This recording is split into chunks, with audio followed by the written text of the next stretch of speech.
Welcome to Middle Age Can Be Your Best Age, the show designed to help make middle age your prime time of life by defying the notion that once you reach 40, 50, or even 60 years old, your crowning achievements are all behind you. Regardless of whether you're just approaching 40 or are firmly entrenched in your middle years, it's time to launch your very own personal journey toward a joyful and purpose-filled second half of life. Each week, host Roy Richards, an expert on midlife renewal and author of A Midlife Challenge, Wake Up, will discuss the challenges common to middle age and help guide you to a brighter tomorrow. Now, here's Roy. As we progress through middle age, especially in our 50s, most of us may begin to experience occasional forgetfulness, whether it's searching for car keys, drawing an embarrassing blank on the name of someone you know you've met before, or spaced out on some trivia fact you're certain that you know. If you're like me, you jokingly explain you're having a temporary senior moment, or you claim you simply were distracted. But what if it's something much more serious? Worst case, the early stages of Alzheimer's disease or another form of memory-robbing dementia. And my next guest, author Carlen Maddux, was happily married to his wife Martha for 25 years, when in 1997, seemingly out of the clear blue, she was diagnosed at the way too young age of 50 with early-stage Alzheimer's, and this diagnosis instantly changed everything in the Maddux family. From future prospects plunged from light to dark, and Carlen Maddux reports that he researched feverishly, but to no avail for a cure or a solution to at least slow his wife's disease progression. And as it turned out, with Carlen as a caregiver constantly at her side, Martha battled Alzheimer's for 17 years before finally passing away at age 67 in 2014. And Carlen Maddux is here to offer practical advice for navigating the crisis of Alzheimer's. And if your spouse isn't an Alzheimer's victim, perhaps by listening you may be able to help someone else, maybe a close relative, a dear friend, or an acquaintance from your church or community. And here's Carlen Maddux's bio. He's a former journalist for the St. Petersburg, now the Tampa Bay Times. Carlen Maddux then quit the paper to launch his own successful regional business magazine. And over 17 years, from his wife's diagnosis until her death, he served as primary caregiver and dearest companion, journaling the ups and downs of their lives. And Carlen recently expanded his journal into the inspirational 2016 book he titled Path Revealed, How Hope, Love, and Joy Found Us Deep in a Maze, called Alzheimer's. And hello, Carlen Maddux, and welcome to Middle Age Can Be Your Best Age. Roy, good morning to you. How are you doing? Well, you reveal in your book that prior to 1997, your wife Martha had been a very positive, energetic individual, active in politics, and she served in many community causes. And in the weeks and months prior to her diagnosis, did you notice any significant changes to her overall health, behavior, or energy? Yes. Not so much in terms of her energy. Martha's energy level was always twice mine. She just wore me out too often. But Martha had served on the St. Petersburg City Council here in Florida for 6 years in the 1980s. Yeah. Then the year before her diagnosis, Martha was diagnosed in September of 97. The year before that, she was running for an open seat in the Florida State Legislature. Oh, and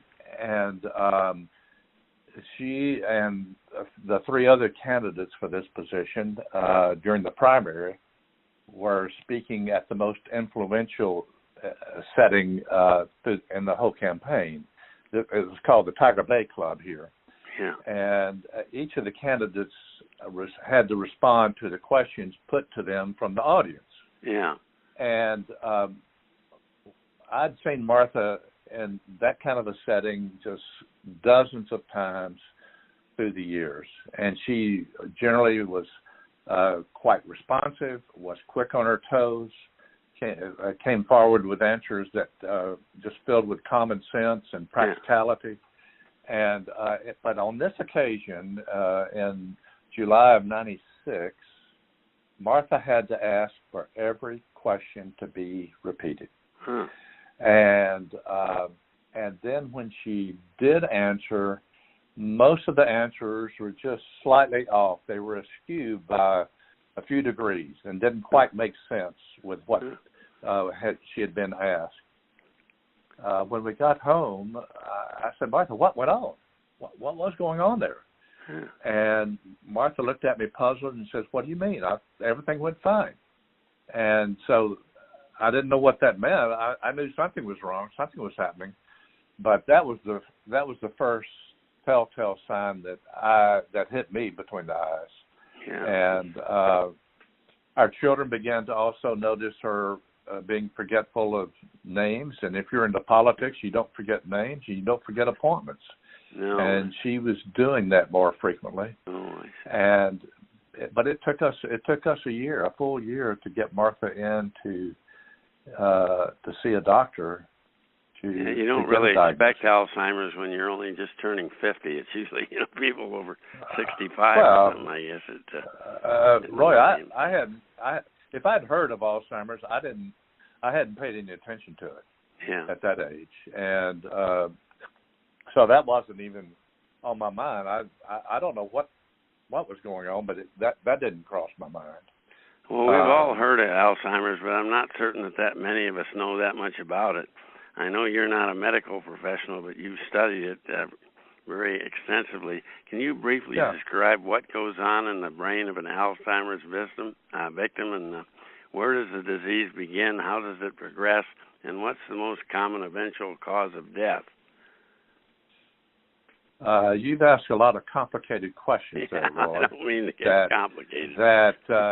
My reading of the research, they're still scratching their head trying to figure out what causes Alzheimer's. Yeah, that's true. What are the early signs of it? You were talking about being forgetful and not remembering names and whatever else. That's not so much a sign. A clear indication would be if someone is beginning to say to themselves, why did I even want to go there? Where was I going, and what was the point of even going there? What was the point of wanting to make a phone call? What was the call I was willing to make? But more important, what was the reason? That is a more telltale sign than just an occasional forgetfulness. But anyway, something's going on in the brain in terms of they call excessive protein or whatever else going on there. And I don't want to bore us. No, I know it's basically brain cells die and the connections between them deteriorate, and I know it does talk about that protein somehow being involved. We don't need to get into all that kind of that's not going to be helpful to any of us at this point. Well, over the years as it progressed, how did Alzheimer's impact Martha's mood, behavior, and communication skills and quality of life? Early on, was she noticeably different from the person you'd known and loved for 25 years? And could she still drive, live independently, and perform routine tasks? And toward the end, when did it really start to impact her so that, she lost communication skills and some of those other common? We were told by the doctor that Martha should stop driving. Oh, I see. But I just couldn't bring myself to that. Martha was still very much attentive as a driver and able to drive. So she drove another year or two before I had to take the keys away. But the most significant thing, Roy, was as soon as we got the diagnosis, I could just see Martha's confidence just plummet. Just go. And she was always a very confident person. When we got home, after we had a long cry, got home after the diagnosis, Martha says, I do not want to tell a soul. I don't want to tell my parents. I don't want to tell our 3 children. I do not want to tell my friends. and I don't want to tell my brothers. Yeah. That was a hard thing to follow, but Martha did, and the thing that I guess that I want to share with folks who are interested in this is you don't have to go into deep isolation. There, in 1997, when Martha was diagnosed, the stigma attached to dementia and to Alzheimer's was just very significant. Yeah, that's so unfortunate. And it's still out there, but it's less so. I've come across a lot of people who tell me, and who've been diagnosed with Alzheimer's, who tell me that I am not struggling or fighting Alzheimer's. I am a person who lives with Alzheimer's, and I am living with it. I am doing the best I can and whatever else. And that is just a dramatic change in outlook. Yeah, that's great. I mean, it's great to fight against the effects of it, but to really you don't want to give in, and yet you have to recognize that you have it. I can see what you're saying there. It's a real paradox. Yeah. But there are quite a few folks that, I mean, there's one man I know up in the Northeast, Greg O'Brien, who's diagnosed with Alzheimer's, and he himself has written a book about his whole experience. Oh, wow. And that's pretty amazing. It's pretty outstanding. And I've come across others like this. But so the key is, as you're saying, not to give into it, but you have to, as you go about your day and as a caregiver or as the person living with the disease, you need to communicate with people and let them know, and so that they've got a perspective on what's going on. Yeah. Well, how about your advice, or maybe some advice for fellow caregivers? Did you serve as your wife Martha's primary caregiver throughout the full 17 years? Did she remain in your home, and did you have a lot of help? I mean, I don't know how you could continue to earn a living or do anything else if you were a full-time caregiver, and I don't know how much care she needed, but what advice would you have on that? I did serve as Martha's primary caregiver. Yeah. After about 2 years, I was still publishing and editing our regional magazine at the time, and I continued to do that. And I was fortunate enough; we were making enough money that I hired someone to come in during the day to be with Martha when we had to do that. Yeah. I've come across a number of people who are not that fortunate and are doing it 24/7. Wow. The other aspect is in the 10th year of this, 10th or 11th year in 2008, we needed to move Martha into a nursing home. Oh, I see. And that was when the caregivers who were taking care of Martha at home told me, said, Carlen, we can't do this any longer. Yeah. We're not physically capable of doing this. And so I did that. And here in Florida, I was very fortunate to get Martha up on Medicaid, and worked with an elder care lawyer to do that. And Medicaid covered the great share of the cost in the nursing home. And that cost was $9,000 to $10,000 a month. I would be broke today if we're not able to do that. Yeah. So it's very important, just as soon as you get this kind of diagnosis, to start looking at your finances, to start looking at the legal issues, as well as just the care issues. Yeah. Well, in your book, A Path Revealed, it's not really a self-help book or a book about the negatives. It's more an inspiring story. That what changed your attitude from the hopeless belief you have, and then was there one event or a series of events that changed your mind and gave you inspiration and divine realization that this could be a learning experience? It wasn't all negative, and that faith was important. Roy, back when Martha told me that she did not want to speak to anyone, there was one person that she was willing to talk to, and that was a retired Presbyterian minister who had been friends with Martha long before Martha and I got married. Oh, and his name was Lacey Harwell, and so she was willing to talk to Lacey about this. Oh. And so we invited him over, and as we talked and cried and shared with each other, he said, there is a friend of mine up in Kentucky who is a retreat director at the Sisters of Loretta community. Oh. And I said, I would just really encourage you to go visit with her. I've sent a lot of my friends and church members who are in one crisis or another to visit with her. Oh. Her name was Sister Elaine. Yeah. After Lacey left, Martha and I talked about it, and then we decided to go visit her. And we called her and set an appointment to go up there for a week. And that was 3 weeks after her diagnosis. We drove up to Kentucky.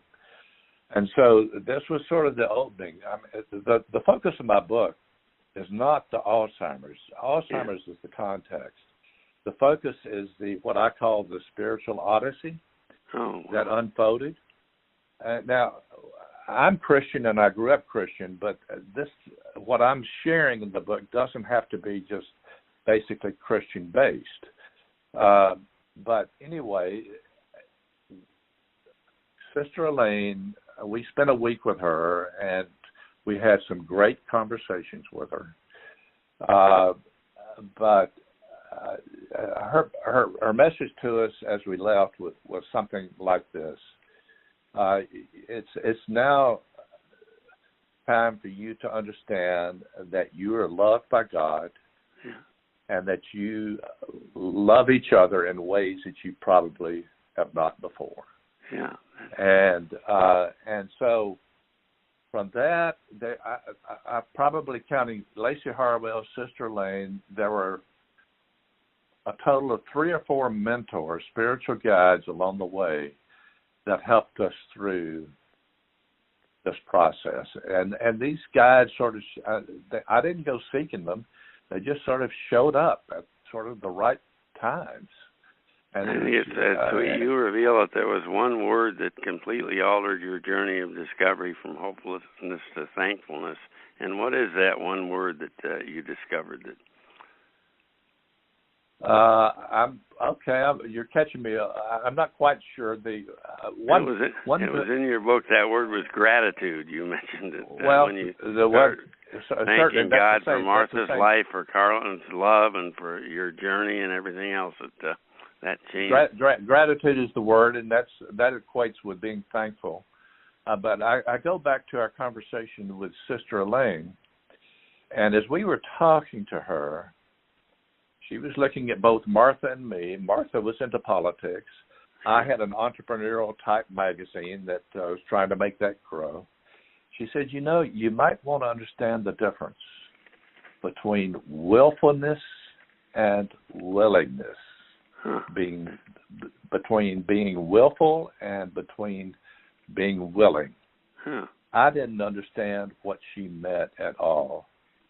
But those 2 words, willful versus willing, became sort of the tracks that I bounced back and forth all the way through this journey.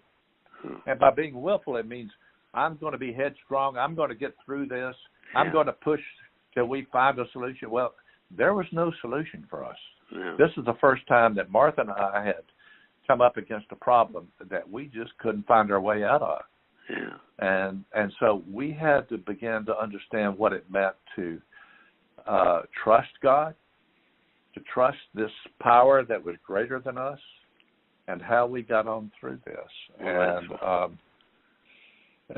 there were several key moments that was just the hardest moments through this whole time for us.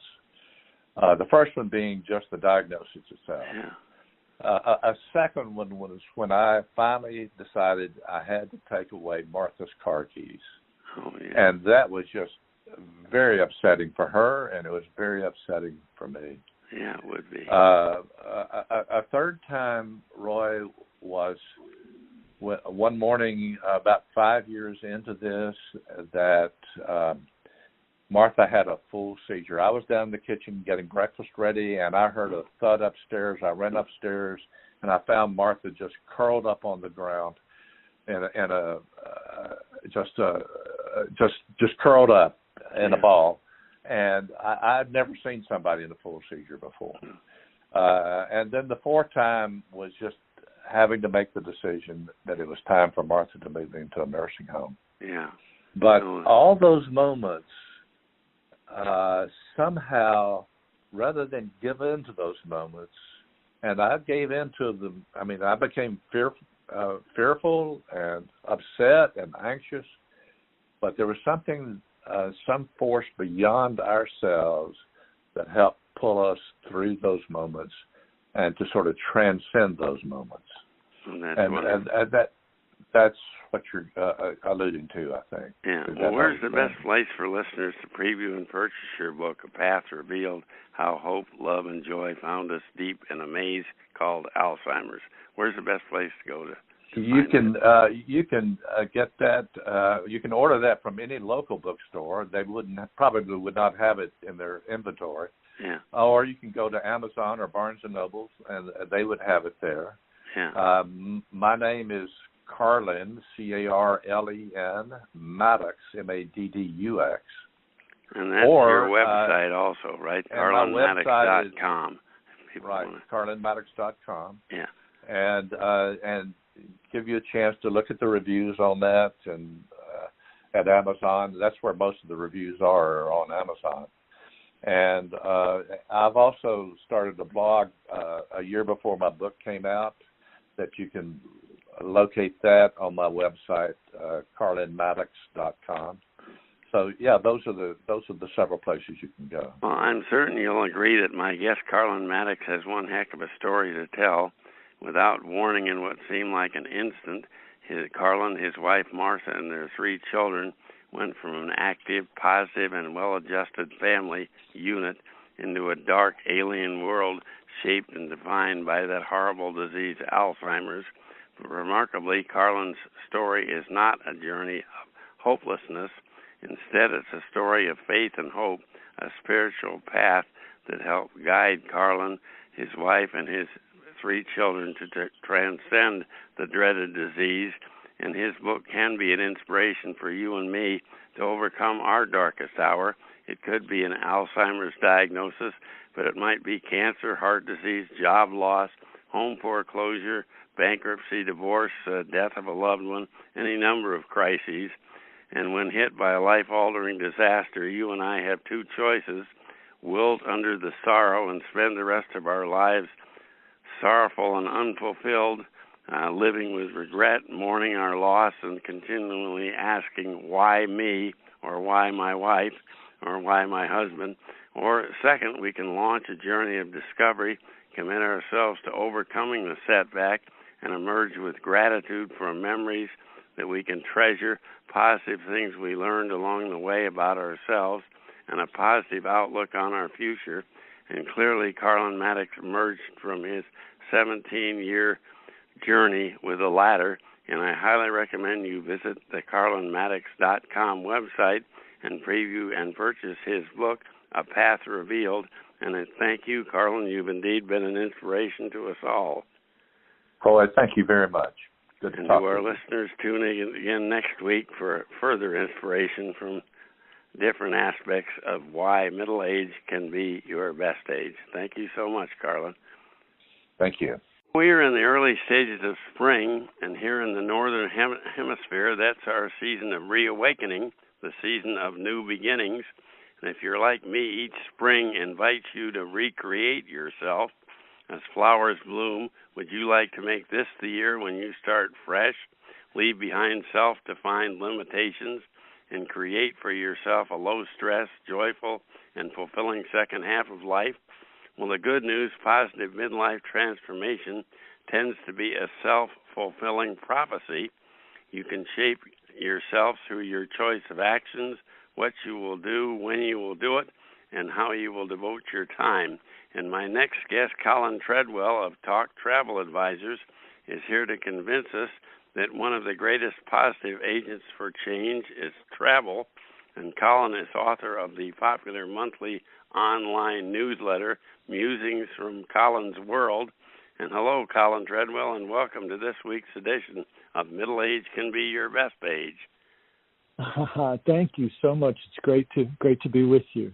Well, to begin, you reveal that there are two reasons why travel is one of the greatest agents of change. What are the two reasons? Oh, gosh. Well, let's see here. I have to remember what I wrote. The two, one is that you just actually get yourself up and get moving, and then that in itself is really conducive to change. And you stop doing what you've been doing, the same routine, and immersing yourself in a new environment, different situation is certainly one way of changing things. Exactly. I should hire you to write my pieces for me. You're saying exactly what I think. I'm just reading what you said in your newsletter, actually. Great. Yeah, and once you I mean the actual act of will of getting up and doing it, making the move, that in itself is huge, and it's a catalyst for change. And then once you get out there, all your conditioning is challenged at every point. You have everything that you're used to, just as you just said, every day happening the same day, beginning again in the morning, and the same week beginning on Monday. All that is wiped away, and you are able to experience things that challenge you at every moment.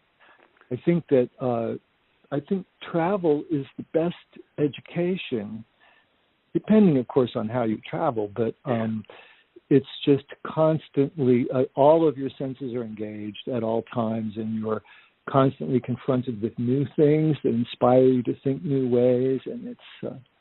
especially if you really immerse yourself in the culture and aren't just, isolating yourself from the natives of whatever area you travel to.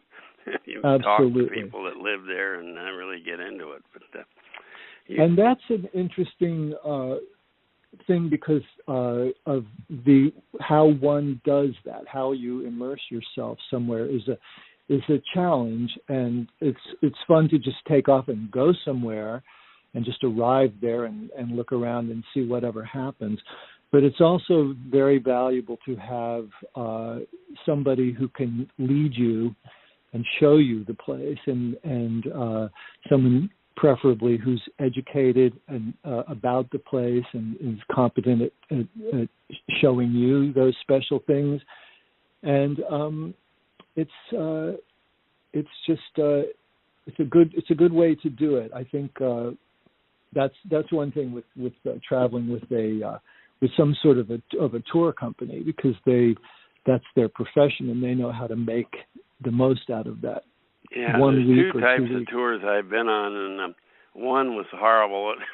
It was like, if it's Tuesday, it must be Belgium, that kind of thing, where we were on a bus the whole time and whipped from one country to another, and then rode all night from Rome to Paris on a train, and had to tour the very first thing the next morning because the hotel wasn't ready and that kind of thing. And then there were great tours I've been on where, like, we were just in Ireland and the British Isles for a 2-week stay, and really got to see, the local countries, and had guides, but also got to do things on our own. And that was a very enlightening experience. Yeah, and the if it's Tuesday, it must be Belgium style of travel has haunted the travel industry for 50 years or so, and tour operators are all trying very hard to distance themselves from that. And it's interesting because we're seeing the millennials gravitating towards structured tours again, because it's a good way to immerse yourself. You have people who have insider access, so you can get in somewhere where you couldn't go if you just drove in yourself. So it's an odd thing, because the reputation of escorted tours was really sullied with those really bad sort of factory style tours. We had this one guy at a tour from It was led by a fellow from Germany, and you will have your suitcases in the outside the room by 6:30 a.m. You will be on the bus at 7, and everything. We have ways of making you be on time in the morning. Yes. Well, you point out that travel creates a positive, potentially life-changing experience before, during, and after the trip. And I think it's interesting how you point that out. How does that work? Well, it's amazing. You may have a week that you're actually on the tour, but in your imagination, as soon as you know you're going on that tour, you can start experiencing things as a result of your anticipation, and you can be reading, and you can be looking at movies or TV shows or whatever that will help to enhance your trip when you go. And then you have, if you really challenge yourself, you can start learning a little of the language.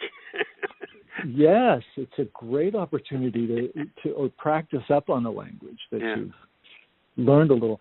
And then when you leave, it's I find myself to be changed. The old saying that once a mind has been stretched to accommodate a new idea, it never goes back to its original dimension. And I think that I always feel like wherever I've been, it almost creates a room in my mind where I can go back to that place for the rest of my life. I've been in the Sistine Chapel and looked at the ceiling, and I can draw that back into my imagination anytime I want, and it very much enhances my joy of life for the rest of my life. So it's an amazing investment of a week.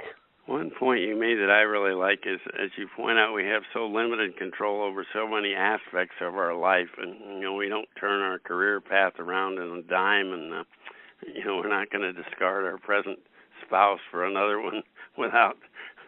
I'm not recommending anyone do that, but choosing a vacation and what you're going to do is a point where you can make your own decisions and really change something that you experience, something you haven't experienced before, a lot more easy than you can to change jobs or something like that. So it's a great way to grow on the quick. In other words, it's true. It's a very special moment to have a vacation and to be able to just put everything aside and do what you want, and your range of possibilities is fantastic. That you can go anywhere in the world and you can do anything you want, and you don't have to be wealthy necessarily to do amazing things that are priceless for the rest of your life. So it's an amazing. Well, let's take a few moments to talk about some of the exciting travel opportunities through talk. I noticed from your website that you offer travel options in 5 different general categories. Can you please identify these 5 categories and highlight what each category offers? Because I thought those were fascinating.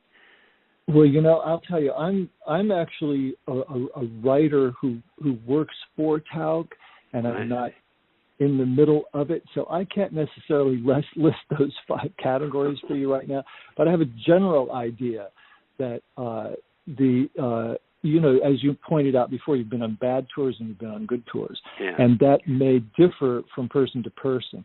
So some people want a very active tour, and some people want a tour that's not quite as hard physically to do.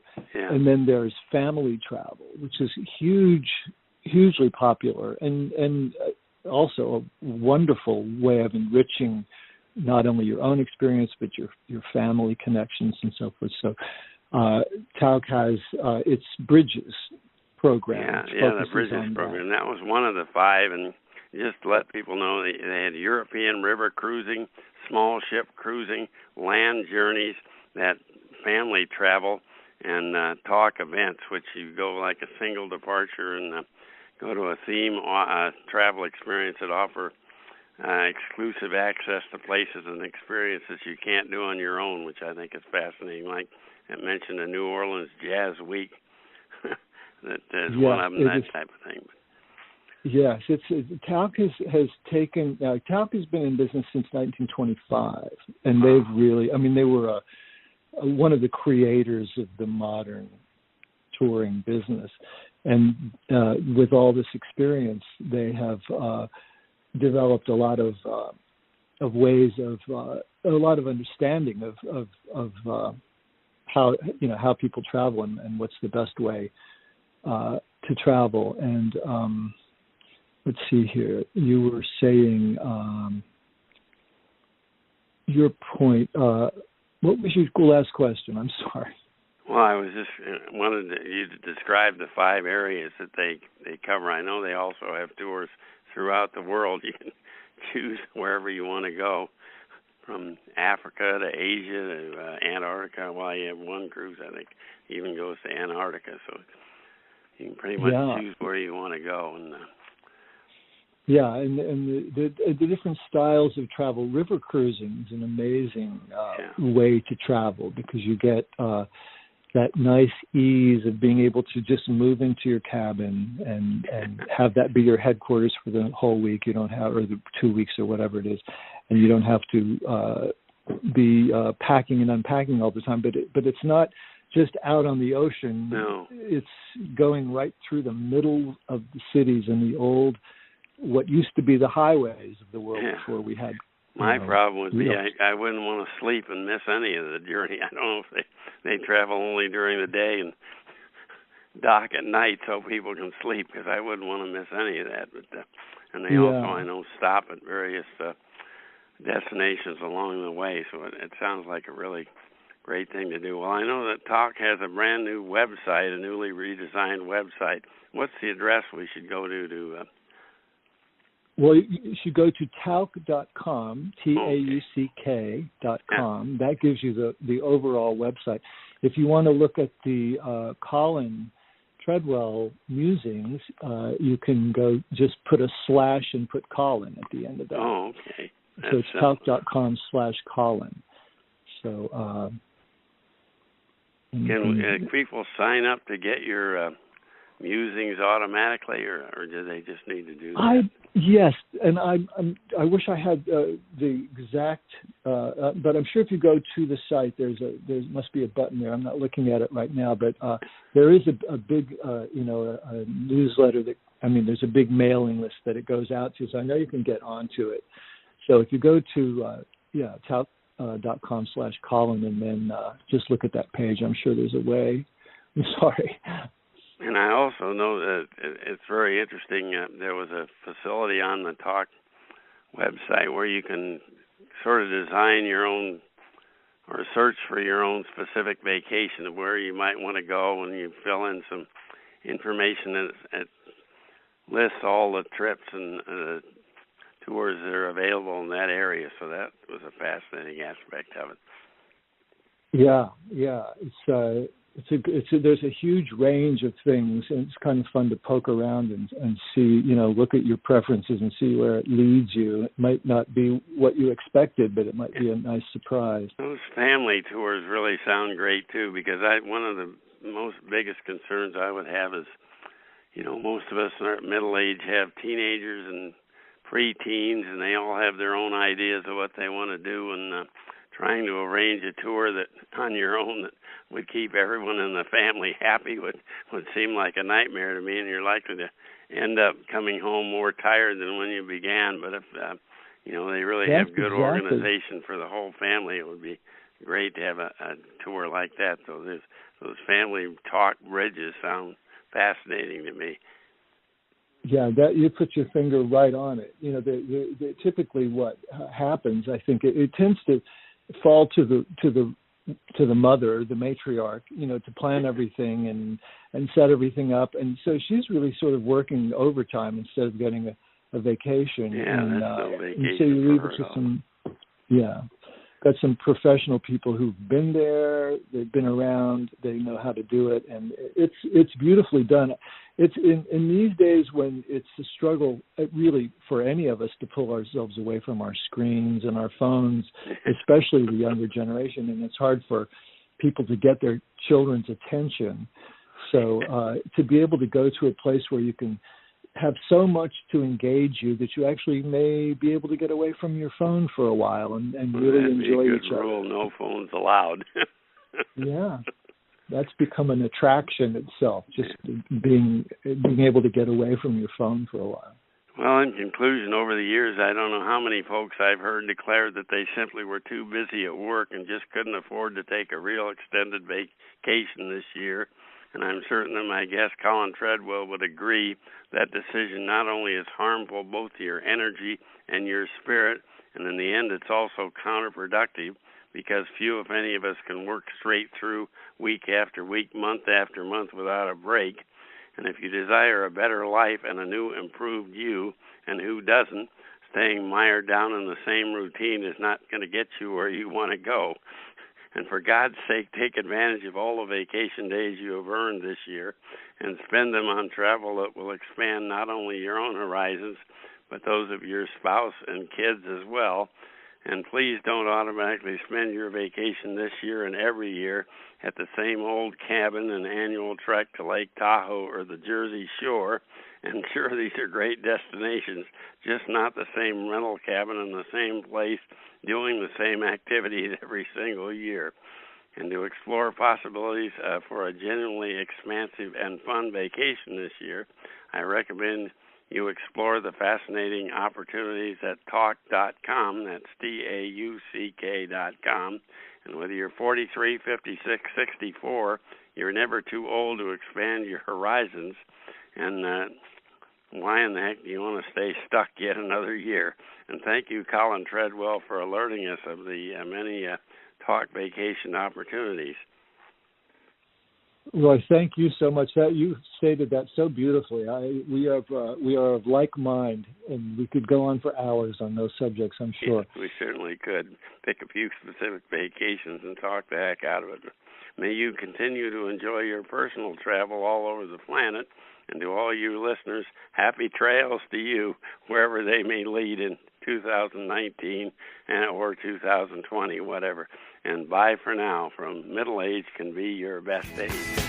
You've been listening to Middle Age Can Be Your Best Age, hosted by Roy Richards, an expert on midlife renewal and author of both A Midlife Challenge, Wake Up, and Wake Up, Captain and Crew, Restart Your Engines. You can learn more about Roy and his Middle Age Renewal Training System by visiting his website, middleagerenewal.com.